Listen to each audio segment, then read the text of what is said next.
estudando para o concurso do INSS. Eu sou o professor Renato da Costa, professor de Informática do Estratégia Concursos, e estou vindo corrigir as questões do simulado, questões inéditas criadas pelo professor Diego Carvalho.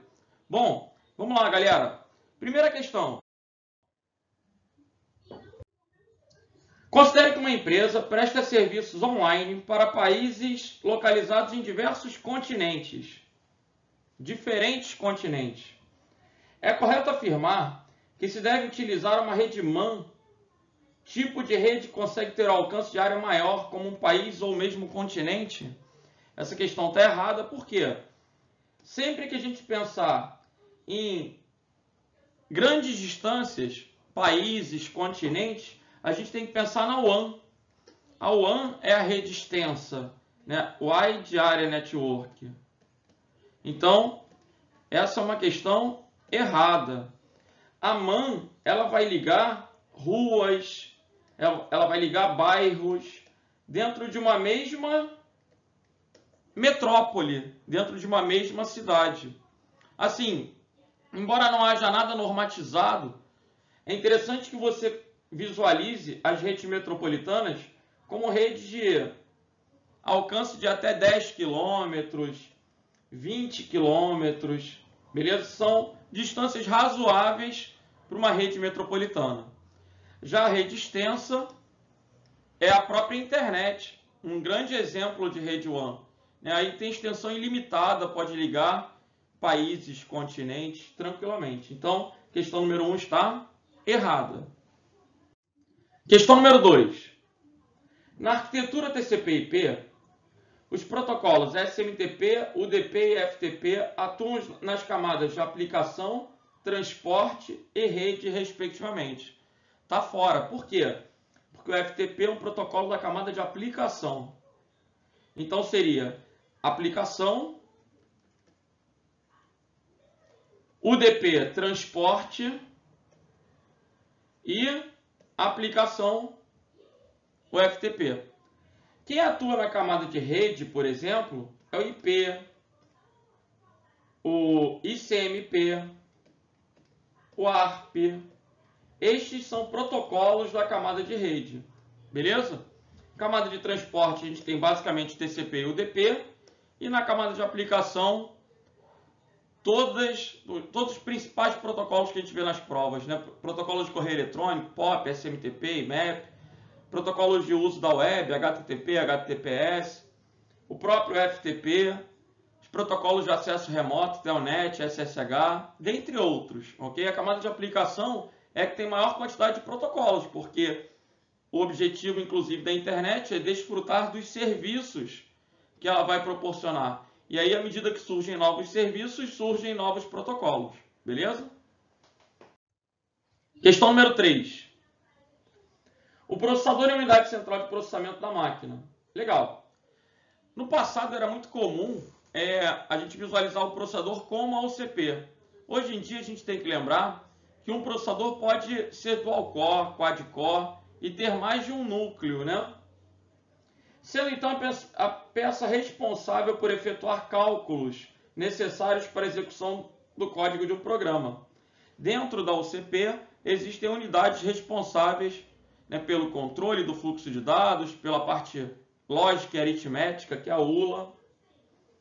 É correto afirmar que um computador cujo processador possui um clock, uma velocidade, um clock de 3.7 GHz. O que é o giga? Bilhões. O que é hertz? Ciclo por segundo. Então, que sua velocidade de processamento é de 3,7 bilhões gigas, né, de ciclos por segundo. Essa questão número 3, então, está certa. Questão número 4. Rootkit. Rootkit é um conjunto de programas e técnicas que permite esconder e assegurar a presença de um invasor ou de um outro código malicioso em um computador comprometido. Em geral, ele infecciona os arquivos e pastas, mantendo incólume o sistema operacional. Galera, o primeiro período está certo. O erro está no final. Né? Por quê? O rootkit ele infecta o kernel do sistema operacional, o núcleo do sistema operacional. Quem costuma infeccionar arquivos e pastas é o próprio vírus, ok? O rootkit, ele modifica, ele se insere no kernel do sistema operacional. Então, a questão número 4 está errada. Questão número 5. Confidencialidade pode ser definida como a capacidade de um sistema não permitir que informações estejam disponíveis ou sejam reveladas a entidades não autorizadas, incluindo usuários, máquinas, sistemas ou processos. Uma definição correta, né? A confidencialidade pode ser obtida, por exemplo, através da criptografia. Questão número 6. O slide mestre é um assunto bem comum quando a gente pensa em PowerPoint, Impress. É um slide que funciona como um modelo para criar outros slides, permitindo alterar em um único lugar e sendo possível acessá-la por meio da guia Exibir do Microsoft Office PowerPoint. Beleza, o slide mestre ele já existe. Você só precisa colocar aquilo que você quer definir como um padrão para que saiam todos os slides da apresentação, por exemplo. Mas toda apresentação já tem um mestre. Por isso que slide mestre não está dentro de inserir, e sim dentro de exibir. Então, o item 6 é correto. Item 7. Considerando a referência de uma célula como um intervalo de B7 até D11, pode-se afirmar que a quantidade de células do intervalo é 8?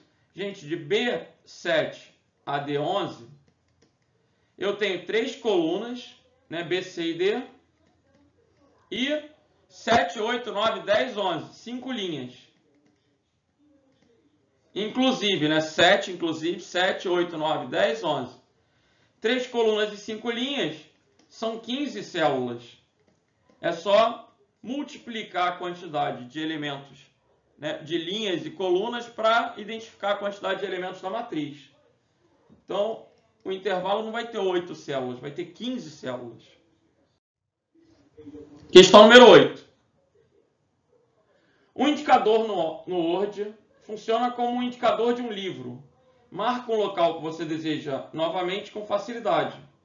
Você pode inserir quantos indicadores desejar em seu documento, além de dar um nome exclusivo para que eles possam ser fáceis de serem identificados. A referência cruzada permite criar vínculos com outras partes do documento e aparece como um link que leva o leitor ao item referenciado. Então, a questão número 8 está certa também, é uma questão que envolve conceitos teóricos, então fica aí para fixação do conteúdo. Questão número 9. Por que a 9 está errada? Nos webmails, o termo CCO, cópia carbono oculta, e CC, cópia carbono, são utilizados para ocultar um destinatário de uma mensagem de e-mail e excluir um destinatário de uma mensagem de e-mail, respectivamente. De jeito nenhum, né, gente? O CC não é para excluir um destinatário de uma mensagem, e sim para incluir como cópia carbono. Então, a questão número 9 está errada. A última questão. Sabe-se que aplicativos reprodutores de vídeo possuem uma funcionalidade que permite a reprodução de vídeos em tela cheia. Como no próprio YouTube a gente pode visualizar o vídeo pequenininho ou em tela cheia. De maneira análoga, é possível também visualizar páginas em um navegador em tela cheia.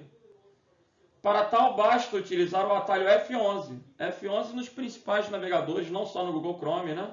No Google Chrome, Internet Explorer ou Mozilla Firefox. Então a questão número 10 está certa.